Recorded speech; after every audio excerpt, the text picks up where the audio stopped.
सवाल जी, मैं मतलब इसको इस तरह से भी देख सकते हैं कि जो भाषाई पहचान होती है, इस तरह के इलाकों में वो इतनी जबरदस्त होती है और अपनी भाषा को लेकर इतने सेंसिटिव होते हैं। हमने देखा कि इस आधार पे तो बांग्लादेश बन गया, पाकिस्तान से अलग हो गया। ये भाषा का ही सवाल था, उर्दू बनाम बंगाली। तो ये, आप तो वहां घूमी हैं, आपने इसको कैसे देखा? हिंदुत्व वर्सेस बांग्ला। अनम्यूट कर लीजिए। नमस्कार मुकेश जी, मेरी पहली नौकरी कलकत्ता के ही अखबार में थी, टेलीग्राफ। एनीवे, वो अलग कहानी है। और बहुत मित्र हैं, बहुत दोस्त हैं। बंगाल का सोशल ऑर्गेनाइजेशन बिल्कुल अलग है। वहाँ बंटवारा, सबसे पहला बंटवारा, मैं 1947 की बात नहीं कर रही, सबसे पहला जो हुआ ब्रिटिश के ज़माने से 1905 बंटवारा बंगाल में हुआ। लेकिन बंगाल में आज के दौर में हम एक और चीज़ हम नोट करें कि वहाँ कास्ट आइडेंटिटीज अब बन रही हैं, लेकिन वो अवेयरनेस भद्रलोक में है ही नहीं।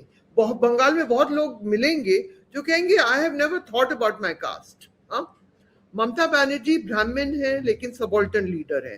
तो क्योंकि आपकी व्यूअरशिप हिंदी वाली है, तो कुछ चीजें हैं जो भद्रलोक विच की जो साइकी में चीजें हैं। ये कहना कि कम्युनलिज्म की हिंदू मुस्लिम ये सब है ही नहीं, ये गलत होगा। लेकिन जिस तरह से हिंदी बेल्ट वाले लोग उसको देखते हैं, वो उस तरह की चीज नहीं है। अनकॉन्शियस कम्युनलिज्म है, लेकिन कॉन्शियसली आप भद्रलोक को कहें अरे भाई आप डिस्क्रिमिनेट कर रहे हैं, कास्ट पे आप डिस्क्रिमिनेट कर रहे हैं, धर्म पे, तो वो हॉरिफाइड हो जाएंगे। वो तो बड़े बड़े ख्याल सोचने के लिए पैदा हुए थे। वो अपने ग्रेट आर्टिस्ट, ग्रेट लिटरेटर्स, इस तरह की बात है। लेकिन वो कलकत्ता की बात है। कुछ हद तक एंटी इनकम्बेंसी है, हर जगह दिख रही है। और मैं, जो मेरा एनकाउंटर था बहुत शॉकिंग, फिर से, कि लेफ्ट वाले लोग बीजेपी को दे रहे हैं वोट इस बार भी कुछ मिले। ये नहीं कि उस तरह से शायद नहीं, लेकिन अभी भी इतनी बिटरनेस है कि वो दे रहे हैं।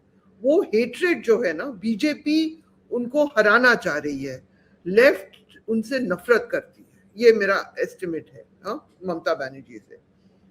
लेकिन ये बंगाल, ये मुझे नहीं लग रहा है कि पूरी तरह बीजेपी मैनेज कर लेगी, क्योंकि बीजेपी की टेक्निक है कि वो खेल के रूल्स को बदल दे, इलेक्टोरेट को बदल दे, और किसी ना किसी तरह जो नैरो मार्जिन, उन्होंने अरिथमेटिक, एक शायद एआई और कोई कंसल्टेंट्स वगैरह को लेकर अरिथमेटिक किया होगा कि इस सीट में इतने मार्जिन है, इतने मुसलमान हैं, जो भी है, कुछ लोगों को हटाया, कुछ लोगों को, बहुत इस पे स्टोरीज हो चुकी हैं।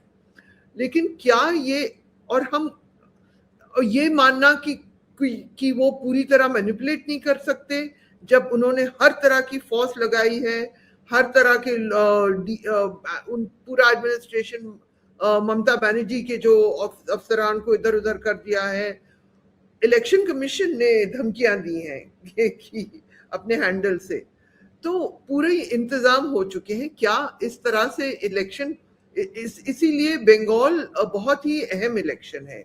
ये नहीं कि ममता बनर्जी हारेंगी कि जीतेंगी, कि क्या ये जो टेम्पलेट है चुनाव का, जब आप ये जिस तरह से आप दिल्ली में बैठ के लॉजिकल डिस्क्रिपेंसी की तरह से जो फीचर आ गया, आप नाम हटा सकते हैं लोगों का, क्या तो फिर हर जगह अप्लाई हो जाएगा फ्यूचर में, है ना, अगर ये चल जाए। इसलिए, और तो बंगाल में मुझे नहीं लगता कि पूरी तरह बीजेपी सक्सेसफुल होगी।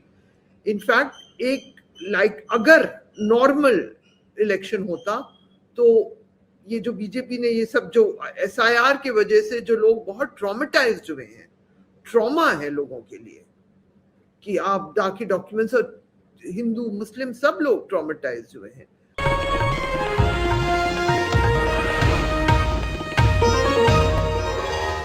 Copyright disclaimer under Section 107 of the Copyright Act 1976. Allowance is made for fair use for purposes such as criticism, comment, news reporting, scholarship, and research. Fair use is a use permitted by copyright statute that might otherwise be infringing.